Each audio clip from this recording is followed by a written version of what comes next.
ലോകത്തിൻ്റെ ഏത് സ്ഥലത്ത് നമ്മൾ പരിശോധിച്ച് നോക്കിയാലും ബിദഈ ആശയങ്ങൾ കടന്നു വരാത്ത സ്ഥലങ്ങളിലൊക്കെ ഉറൂസുകൾ ധാരാളമുണ്ട്. മഹാനാവുന്ന അഹമ്മദുൽ ബദവി തങ്ങളുടെ ഉറൂസ് അത് മിസ്റിൽ ദിവസങ്ങളോളം നീണ്ടു നിൽക്കുന്ന ഉറൂസാണ്. ഈജിപ്തിൻ്റെ ഒരു ഭാഗത്തുള്ള മൂപ്പര ഖബർ, അവിടെ അത് ദിവസങ്ങളോളം നീണ്ടു നിൽക്കുന്നതായ ഉറൂസാണ്. ജനലക്ഷങ്ങളാണ് ആ ഉറൂസിൽ പങ്കെടുക്കുന്നത്. ഇത് ലോകത്ത് എല്ലാ ഭാഗങ്ങളിലും ഉണ്ടായിരുന്ന ഒരു യാഥാർത്ഥ്യമായിരുന്നു, ഒരു സംഭവമായിരുന്നു. വർഷത്തിലൊരിക്കൽ പ്രത്യേക സിയാറത്ത്. അതിന് ചിലവിൽ ആണ്ട് നിർച്ചാന്ന് പറയും, ചിലർ ഉറൂസ് എന്ന് പറയും, എന്ത് പേരിട്ടാലും വേണ്ടി. പക്ഷെ ആ ഉറൂസിൽ യാതൊരു നിലക്കുള്ള അനാചാരമില്ല. അങ്ങനെ മുബത്തദീങ്ങളാവുന്ന പലരും അവരങ്ങനെ പറയുന്നുണ്ട്, ഉറൂസിൽ അനാചാരങ്ങൾ. ഉറൂസിൽ ഒരു അനാചാരം, ഉറൂസ് എന്ന് പറഞ്ഞാൽ ഒന്നതാണ് സിയാറത്തിന് വേണ്ടി പ്രത്യേകമാവുന്ന ഒരു സൗകര്യം ഇരിക്കുക. മറ്റൊന്ന് ഉറൂസിൽ ആ സിയാറത്തിൻ്റെ സ്വഭാവം എങ്ങനെയാവണമെന്നാണ്. ആ സിയാറത്ത് പല സ്വഭാവത്തിലും സിയാറത്ത് ചെയ്യാം. സിയാറത്തിന് മഹാനാവുന്ന ഇമാം സർക്കശി തങ്ങൾ അതിനെ 4-5 രൂപത്തിലാണ് ആ സിയാറത്തിനെ മഹാനാവുന്ന ഇമാം സർക്കശി തങ്ങൾ വിവരിച്ചിട്ടുള്ളത്. അത് ഉമ്മവാപ്പാന്മാരെ കുടുംബങ്ങളെ സിയാറത്തിൻ്റെ രൂപം എന്ന് പറയും, സുഹൃത്തുക്കളെ സിയാറത്തിൻ്റെ ഒപ്പൊന്ന് പറയും, ഉസ്താദന്മാരുടെ സിയാറത്ത്, മഹത്തുക്കളുടെ സിയാറത്ത്, ഇങ്ങനെ പല രൂപത്തിലും. അപ്പൊ ഏത് രൂപത്തിലുള്ള സിയാറത്താണെങ്കിലും ഏത് വ്യക്തികളെ സിയാറത്താണെങ്കിലും ആ സിയാറത്തിൽ സ്വീകരിക്കപ്പെട്ടതായ ഒരു പ്രത്യേക സ്വഭാവമുണ്ട്. ആ സ്വഭാവം നബി സല്ലല്ലാഹു അലൈഹി വസല്ലം തങ്ങൾ പഠിപ്പിച്ചതാണ്. അത് തന്നെ ഉഹദ് ശുഹദാഇനെ സിയാറത്ത് ചെയ്തുകൊണ്ട് തന്നെ നബി സല്ലല്ലാഹു അലൈഹി വസല്ലം തങ്ങൾ പഠിപ്പിച്ചു. മഹാനാവുന്ന ഇമാം ബുഖാരി റിവായത്ത് ചെയ്യുന്ന ഹദീസിൽ കാണാം, ഉഹദ് ശുഹദാഇനെ മറവ് ചെയ്ത് 8 വർഷം കഴിഞ്ഞതിന് ശേഷം നബി പ്രത്യേക സിയാറത്തിൽ പോയി. വർഷത്തിലൊരിക്കലും ഒരു പ്രത്യേക സിയാറത്ത് നബി ചെയ്യലുണ്ട്. അതാണ് വർഷത്തിലൊരിക്കൽ പ്രത്യേകമാവുന്ന സിയാറത്ത് സുന്നത്താണെന്ന് നമ്മൾ സുന്നികൾ പറയാൻ കാരണം. ആ സിയാറത്തിലുള്ളതായ സ്വഭാവം എങ്ങനെയാണെന്ന് പഠിപ്പിക്കാൻ വേണ്ടി 8 വർഷം കഴിഞ്ഞതിന് ശേഷം നബി സല്ലല്ലാഹു അലൈഹി വസല്ലം തങ്ങൾ ഉഹദ് ശുഹദാഇനെ സിയാറത്ത് ചെയ്യാൻ പോയി. ആ 8 വർഷം കഴിഞ്ഞ സിയാറത്തിൽ നബി സല്ലല്ലാഹു അലൈഹി വസല്ലം തങ്ങൾ ചെയ്ത ദുആന്റെ സ്വഭാവം നമ്മളൊക്കെ ഇവിടെ ഖബറുകൾ ചെന്ന് ദുആ ചെയ്യണതായ ദുആന്റെ സ്വഭാവം. ആ സിയാറത്തിനെ പറ്റി മഹാനാവുന്ന ഇമാം ബുഖാരി തങ്ങൾ റിപ്പോർട്ട് ചെയ്തത് സ്വലാത്തഹു അൽ ജനാസത്തീന. ഉഹദ് ശുഹദാഇനെ സിയാറത്ത് ചെയ്യാൻ ചെന്നിട്ട് റസൂൽ സല്ലല്ലാഹു അലൈഹി വസല്ലം തങ്ങൾ സിയാറത്തിന്റെ സ്വഭാവം പഠിപ്പിക്കുകയാണ് അവിടുത്തെ ഉദ്ദേശം.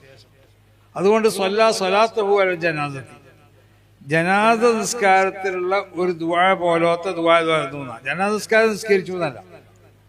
കാരണം 8 വർഷം കഴിഞ്ഞതിന് ശേഷം പല മദ്ഹബുകളിലും ഒരു മയ്യത്തിന്റെ ഒരു ഖബറിന്റെ സമീപത്തിൽ നിന്ന് നിസ്കരിക്കുകയാണെങ്കിലും ചിലരെടുത്തൊന്നും 8 വർഷം കഴിഞ്ഞാൽ നിസ്കരിക്കാൻ പറ്റില്ല. ഇപ്പം ഇമാം അബൂ ഹനീഫ ഇമാം തങ്ങളുടെ മദ്ഹബ് പ്രകാരം തന്നെ 3 ദിവസത്തിന്റെ അപ്പുറത്തേക്ക് നമ്മളെടുത്ത് മയ്യത്ത് നോൻപി പോകണവരെ നമ്മളെടുത്ത് നിസ്കരിക്കും. അപ്പൊ പല മദ്ഹബുകളിലും ആ സിയാറത്ത് ചെയ്തു എന്ന് പറഞ്ഞ വാക്കിന്റെ അർത്ഥം അല്ല, അവരുടെ നബി ദുആ ചെയ്തു എന്നാണ് സ്വല്ലാന്ന് പറഞ്ഞതിന്റെ അർത്ഥം എന്നാ മഹാന്മാരാവുന്ന അയിമത്തിന്റെ ഒക്കെ പക്ഷം. അപ്പൊ ജനാസസ്കാരത്തിലുള്ള ദുആ പോലത്തെ ദുആ ചെയ്തു എന്ന് പറഞ്ഞാൽ അതിന്റെ അർത്ഥം ആദ്യം ഫാത്തിഹ ഓതണം, അങ്ങനെയല്ലേ? ജനാസസ്കാരത്തിൽ ആദ്യത്തെ തക്ബീറിന്റെ ശേഷം പിന്നെ ഫാത്തിഹ ഓതുകയാണ് ചെയ്യുന്നത്. പിന്നെ ഏറ്റവും അധികം ശ്രദ്ധിക്കേണ്ട ഒരു സംഗതി, 2ാമത്തെ തക്ബീറിന്റെ ശേഷം ആദ്യം തന്നെ സ്വലാത്ത് ഇല്ലല്ലേ വേണ്ടത്. അങ്ങനെ പലരും മനസ്സിലാക്കി, ആദ്യം സ്വലാത്ത് ഇല്ലല്ലേ വേണ്ടത്.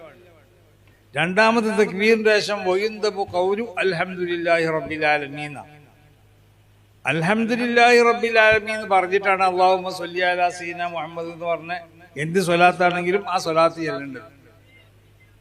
അതിനുള്ള റസൂലുള്ളാഹി ജനാസസ്കാരത്തിലുള്ള ദുആന്റെ സ്വഭാവത്തിലാണ് അവിടുന്ന് ദുആ ചെയ്തതെന്ന് പറഞ്ഞാൽ ആദ്യം ഖബറിലെത്തി എന്നിട്ട് ഫാത്തിഹ പോലത്തെ അൽഹാഖുമു തകാസുർ, അങ്ങനെ അവിടെ ഖബറുകളിൽ നിന്ന് ഓതൽ സുന്നത്തായതായ സൂറകളൊക്കെ ഓതിയും യാസീൻ ഓതിയിട്ടുണ്ടാവാം. അത് ഇമാം ബുഖാരി തങ്ങൾ ഇത്ര റിവായത്ത് വസല്ലാ സ്വലാത്തഹു അലൽ ജനാസത്തി, ജനാസസ്കാരത്തിലുള്ള ഒരു ദുആന്റെ സ്വഭാവമായിരുന്നു നബി അവിടുന്ന് ചെയ്ത ദുആ. ജനാസസ്കാരം നിസ്കരിച്ചു എന്നല്ല, അത് അയിമത്തുള്ള എല്ലാ ഇമാമിയങ്ങളെയും ഏകകണ്ഠമായ അഭിപ്രായമാണ് ജനാനമസ്കാരം നിസ്കരിച്ചു എന്നല്ല ഈ വാക്കിന്റെ അർത്ഥം. അപ്പൊ ജനാനമസ്കാരത്തിലുള്ള ഒരു ദുആ പോലത്തെ ദുആ നബി ചെയ്തത് എന്ന് പറഞ്ഞാൽ ജനാനമസ്കാരത്തിലുള്ള ദുആന്റെ സ്വഭാവം എന്താ? ആദ്യം ഫാത്തിഹ ഓതാം എന്നതുപോലെ ഖബറുകൾ ചെന്ന് ആദ്യം ഫാത്തിഹയും അതിനോട് ബന്ധപ്പെട്ട ഖബറുകൾ ഓതൽ സുന്നത്തായ ഒരുപാട് സൂറത്തുകളുണ്ട്. ഈ സൂറത്തുകളൊക്കെ ഓതാം. അത് നമ്മളോട് ഇഖ്ലാസ് ഒക്കെ ചുരുക്കാണ്. യാസീൻ ജല്ലൽ ഓതുന്നവരുണ്ടാവും. ഇതല്ലാത്ത ഒരുപാട് സൂറകൾ ഓതൽ സുന്നത്തായതുണ്ട്. അങ്ങനെ ആ സൂറകളൊക്കെ ഓതി കഴിഞ്ഞതിന് ശേഷം ദുആ ചെയ്യണം. ആ ദുആ എങ്ങനെ ആവണം? ആദ്യം തന്നെ അല്ലാഹുമ്മ സ്വല്ലി അലാ സയ്യിദിനാ മുഹമ്മദ് എന്ന് പറയല്ല വേണ്ടത്. ജനാനമസ്കാരത്തിലുള്ള ദുആന്റെ സ്വഭാവത്തിലാവണം. ജനാനമസ്കാരത്തിലുള്ള ദുആ എന്താ? ആദ്യം അൽഹംദുലില്ലാഹി റബ്ബിൽ ആലമീൻ എന്ന് പറയാം. രണ്ടാമത്തെ തക്ബീറിന്റെ ശേഷം പിന്നെ അല്ലാഹുമ്മ സ്വല്ലി അലാ സയ്യിദിനാ മുഹമ്മദ് എന്ന് പറയാം. മൂന്നാമത്തെ തക്ബീറിന്റെ ശേഷം മയ്യത്തിന് വേണ്ടിയും മയ്യത്തിൽ നിന്നിട്ട് അത് എന്തെങ്കിലും മദതുകൾ ലഭിക്കപ്പെടേണ്ട ആളുകളാണ് കൊണ്ട് അല്ലാഹു സുബ്ഹാനഹു വ തആലയോട് ദുആ ചെയ്യാം. അപ്പൊ ഇതാണ് ജനാനമസ്കാരത്തിലുള്ള ദുആന്റെ സ്വഭാവം എന്ന് പറഞ്ഞാൽ ഖുർആൻ എന്നുള്ളതായ സുന്നത്തായ സംഗതികളെ എന്താക്കണം? അവിടെ ബന്ധിക്കണം. മറ്റൊന്ന് ഖുർആനിൽ നിന്ന് പറയപ്പെട്ട ഖബറുകൾ ഓതൽ സുന്നത്തായ സംഗതികളെ ബന്ധിക്കുന്നതിനോട് കൂടെ തന്നെ ജനാനമസ്കാരത്തിൽ രണ്ടാമത്തെ തക്ബീറിന്റെ ശേഷം അൽഹംദുലില്ലാഹി റബ്ബിൽ ആലമീൻ എന്ന് പറഞ്ഞു. പിന്നെ അല്ലാഹുമ്മ സ്വല്ലി അലാ സയ്യിദിനാ മുഹമ്മദ് എന്ന് പറഞ്ഞു. പിന്നെയാണ് ദുആ ചെയ്തത്. അത് വാരിയാവണം ഈ ഖബറുകളുടേതായ ദുആ. അപ്പൊ ഖബറുകളുള്ള ദുആ നബി സല്ലല്ലാഹു അലൈഹി വസല്ലമ തങ്ങൾ പഠിപ്പിച്ച ദുആയാണ്.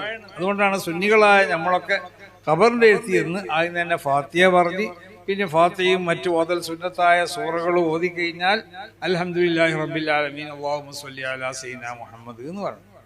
അപ്പൊ ഇതാണ് മറ്റൊന്ന് ഉറൂസിലുള്ളത്. അപ്പൊ ഉറൂസിൽ പ്രത്യേക ഒരു സിയാറത്ത് ആ മഹാന്മാരുമായി ബന്ധപ്പെട്ടവർക്ക് വേണ്ടി ഉണ്ടാക്കി കൊടുക്കുക.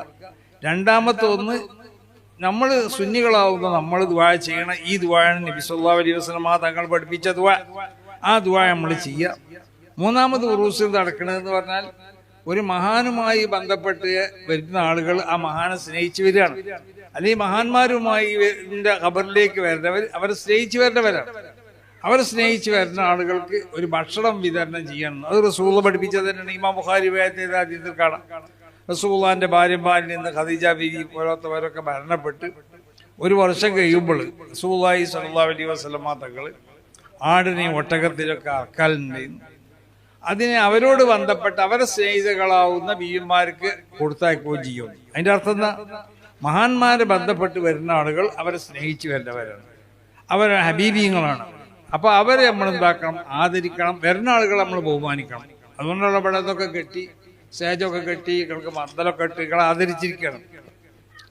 ഇനി ഒരു ഭക്ഷണം തരും. ഇതാണ് ഉറൂസിലുള്ള മറ്റൊന്ന് ഇതുപോലുള്ളതായ പ്രസംഗ സദസ്സുകൾ സംഘടിപ്പിക്കാം. റസൂല അങ്ങനെ മഹാനാവുന്ന ഇമാം ബുഖാരി തന്നെ അവരുടെ കിതാബില് ബാബു ഖുഊദിൽ മുഹദ്ദിസീൻ ദൽ ഖബർ വഹൗലഹു വസ്ഹാബുഹു ബൈദ് പറയാൻ വന്നപ്പോൾ ഖബറിൽ ഇരുത്തിയിരിക്കുക, അല്ലെങ്കിൽ ഇരുന്നോ നിന്നോ പറയാം.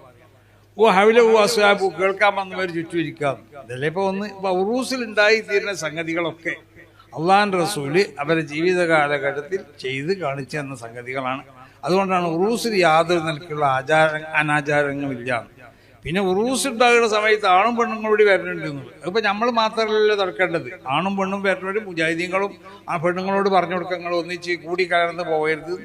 ആണുങ്ങളോടും പറയാം, പെണ്ണുങ്ങളായിട്ട് നമ്മളും പറയണം, അവരും പറയണം. അതുകൊണ്ടുള്ള നമ്മൾ പെണ്ണുങ്ങൾക്ക് പ്രത്യേകമാവുന്ന മറയെട്ടി അവരെ പ്രത്യേക ആദരിച്ച് ബഹുമാനിച്ചു കൊണ്ടാണ് ഇരുത്തുന്നത്. അവരെ മോശക്കാരാക്കിയിട്ടല്ല. അവരെ അഭിമാനം സംരക്ഷിക്കപ്പെടണം. സ്ത്രീകളെ അവരെ മാന്യത സംരക്ഷിക്കപ്പെടണം.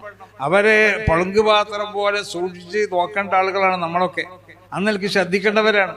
അന്നൽക്ക് അവർക്ക് ഉള്ള എല്ലാ അഭിമാനങ്ങളും സംരക്ഷിച്ചു കൊണ്ടിട്ട് അവരെ മാന്യതകൾ സംരക്ഷിച്ചു കൊണ്ടിട്ടാണ് നമ്മൾ ഉറൂസിന്റെ സദസ്സിലെത്തിപ്പെട്ടാൽ ചെയ്യേണ്ടത്. അതിന്റെ പുറത്ത് വൈദാണും പെണ്ണും കൂടി കലരുന്നുണ്ടോ എന്നുള്ളത് അത് നമ്മൾ എതിർക്കുന്നവരാണ്. നമ്മൾ മാത്രമല്ല, നിങ്ങൾ മുജാഹിദീങ്ങളെ ജമാഅത്തുകാരെ നിങ്ങളൊക്കെ അതിനെ എതിർക്കണം.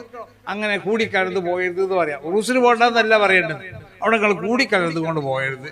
അവർ വാറി നിങ്ങൾ വാറിയായിട്ട് പോയിക്കോളി, അല്ലെങ്കിൽ പിന്നെ സമ്മിശ്രമായിട്ട് കലർന്ന ഒരു അവസ്ഥ ഉണ്ടാവരുത് എന്നൊക്കെ പറഞ്ഞ് മനസ്സിലാക്കി കൊടുക്കുക. അതിനു വേണ്ടി ആവട്ടെ അവരെ ഉപദേശവും നമ്മളെ ഉപദേശവും അതിനു വേണ്ടി അത് നമ്മളും ഉപദേശിക്കണം. അതിന് ഉറൂസിലെ മുടക്കല്ല വേണ്ടത്. അപ്പൊ അതുകൊണ്ട് ഉറൂസിനെ എതിർക്കുന്ന ആളുകളോട് പറയാനുള്ളത്, ഉറൂസിലുള്ള ഓരോ സംഗതികളും നബി സല്ലല്ലാഹു അലൈഹി വസല്ലമ തങ്ങൾ പഠിപ്പിച്ച തന്നതിന്റെ അടിസ്ഥാനത്തിലാണ് നമ്മൾ ചെയ്യുന്നത്. അല്ലാഹു സുബ്ഹാനഹു വ തആല അതിനെ ഖബൂൽ ചെയ്യട്ടെ എന്ന് ദുആ ചെയ്തുകൊണ്ട് ഞാൻ കുറഞ്ഞ